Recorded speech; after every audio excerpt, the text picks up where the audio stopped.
which yeah, well, are I'm a Sunni valid. Muslim, so I accept every single authentic hadith. But let's go back, So because you're quoting, hold authentic on. So when you're quoting a hadith, you're going to take the entirety of the hadith. The hadith that you quoted about the burning, that is from a narration, and it specifies that all manuscripts were burned except for the manuscript of Hafsa that belonged to the Prophet Muhammad, peace and blessings be upon him, which means that we have an original text. So let me ask you guys this, because we're being consistent, and I feel like we're not really talking enough about the Quran, to be honest with you. I would like to tie it back, if that's all right.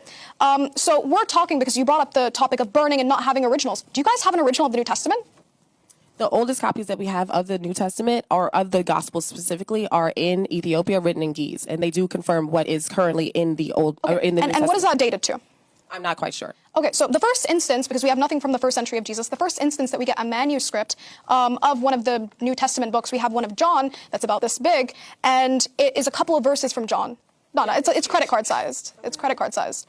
It's P52. Okay. Yeah, that's the first fragment that we get. So we don't have a complete copy until some people say like Codex Sinaiticus and so on and so forth, which is compiled, right? Some manuscripts are from earlier, some manuscripts are from later. But you made a point about not having originals and so on. So how can you have an issue with us having a standardization process that a lot of people, such as textual critics of the Bible, actually praise Islam for and say that Christianity does not have this, but rather Islam does? How can you have a problem with our standardization process when you don't even have a copy of the Bible from the first century and we have the entirety of the Quran from the first century Hijri? Who was supposed to speak? Yeah. So my point to prove that the Quran is not the final word of God is by his internal testimony.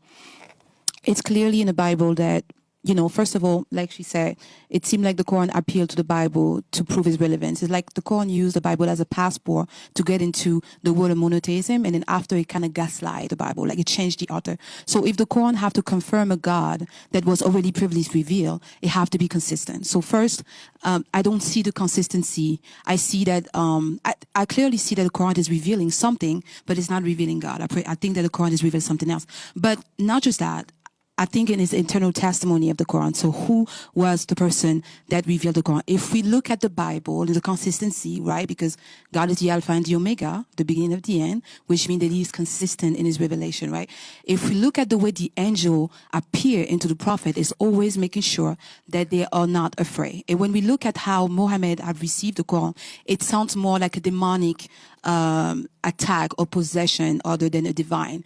And number two, I would say psychologically possible, he was illiterate, and someone that is illiterate who don't have a very good time retaining things. So for me, the Quran cannot reveal God because the way it was revealed to the prophet was not aligned with the way God revealed himself to any other. All right, you made two great points that I actually want to address. I'm going to address the second one first, however. You said that somebody being illiterate